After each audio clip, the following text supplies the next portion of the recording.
Tonight we're tackling 3 ads because they all deal with one thing: Claire McCaskill's record on immigration. Air Force One is expected to arrive in a little more than an hour, but all afternoon hundreds of people have been flooding into this hangar. Many people come and see the lights every year, and they say the display is a gift to the community. Jim and Emily, police have been on the scene here for about an hour. They say one woman was shot in the arm. She was transported to the hospital, which means you would need 75 packs of diapers. So the current tax would be $75, but the new tax would be just $19. Now, people have been asking me why an Amber Alert hasn't been issued in this case. I asked police, and they told me a certain number of criteria have to be met, and they don't have any reason to believe that Gray was abducted. When you woke up this morning, you probably saw something pretty similar to this. And while you might see scraping the ice off your windshield as a hassle, that's 42 a week. 168 a month. That's more than 2,000 pills a year. Some states like Illinois and Minnesota don't tax diapers or feminine hygiene products at all. If passed, the new bill would bring the tax down from 4% to 1%, which is what we pay for groceries. It might not seem like much, but one Columbia mom says the money adds up. So when they're newborns, you're just constantly changing diapers and you go through so many a day. 9-month-old Denny Christians would rather play with the box of diapers than be on the changing table. And his mom, Kendra, would like to spend less money on the necessities for her baby. So I think that because diapers are taxed a little differently than things like groceries and things like formula or baby food, it doesn't seem fair or right that the products that parents need are taxed differently. House Bill 747 would let Denny's diapers be taxed the same amount as his toys and books, which could help some families afford the things they need. It would be very hard as a mom to not be able to afford the things that you want to provide for your kids. And not just want to provide, but need to provide. This pack of diapers costs $26.36 with tax. About $1 of that is the specific tax on diapers. Most babies go through about 5,000 diapers before they're potty trained, which means you would need 75 packs of diapers. So the current tax would be $75, but the new tax would be just $19. It might not add up to a lot, per box of product that you're buying, but in the end, I mean, it adds up. Every penny, every dollar, it really makes a difference because these are products that parents and women need. Saving some change, one diaper change at a time. Now, the thing to remember with this bill is that it's not just for babies. It could also help out women and caregivers for other older family members, too. There wasn't any opposition to the bill at a hearing Wednesday. In the studio, Emma Claybrook, KOMU 8.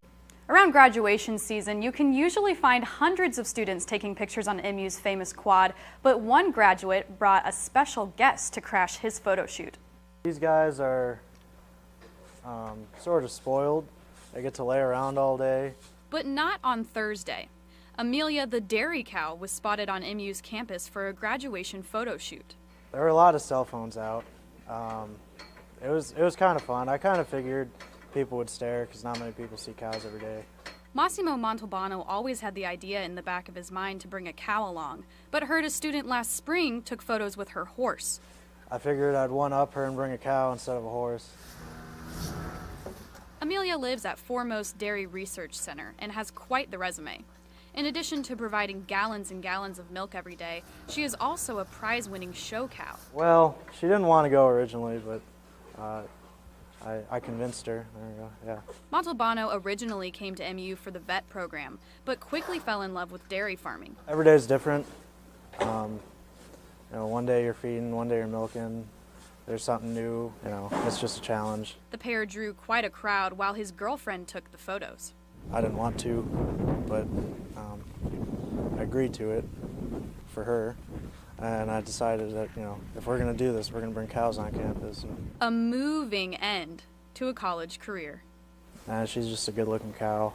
I'm just my little buddy, I guess. Montalbano graduates Saturday with a degree in animal science and already has a job lined up at a dairy farm in Monette, Missouri. Sadly, he won't be bringing Amelia with him. Tonight, we're tackling an ad paid for by current state auditor Nicole Galloway's campaign. The ad claims her opponent, Sandra McDowell, can't even manage her own expenses, let alone the state's. Is Sandra McDowell fit to be auditor? Sued 7 times. We find this claim to be true. McDowell was sued 6 times in Missouri and once in Kansas. A judge dismissed one of these cases, but found McDowell needed to pay in 6 of them. In all of these lawsuits, McDowell agreed to pay for a number of things, ranging from furniture to rent to utilities. Her and her husband, Jonathan, either refused to pay or failed to pay the fees they promised. McDowell was evicted from her lavish mansion with a sauna and indoor movie theater for failing to pay rent. We also find this claim to be true. On December 16, 2014, the McDowells entered into a lease with a landlord in Florida State. They agreed to pay $3,600 a month on a home in Springfield, Missouri. Rent payments were late for May and June, and on July 18, 2015, the McDowells were evicted from 5118 South Chelsea Avenue.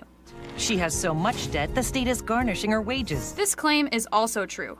The state did garnish her wages earlier this year. That's when the court orders your employer to withhold part of your paycheck to send directly to the person you owe. These entries in CaseNet show garnishment was requested by Karen Nations, and on April 20th, 2018, those garnishments were paid to an attorney. McDowell can't balance her household checkbook, much less stand guard over billions in state expenditures. We find this claim needs context and is misleading. A St. Louis Post-Dispatch editorial opinion article slams McDowell. The editorial does say what the ad quotes, but this is an opinion piece, not a news article. The responsible choice, Nicole Galloway. Nicole looks out for taxpayers, finding over $300 million in government waste, resulting in dozens of criminal counts. We find the claim about the amount of misused money uncovered by Galloway to be true. Numbers provided by the state auditor's office show since she became auditor in April 2015, Galloway has uncovered more than $345 million of wasted, misused government funds. We find the claim about criminal counts to be true. The official 2017 auditor's report cites 30 criminal counts. The other 7 have been filed since the report's release.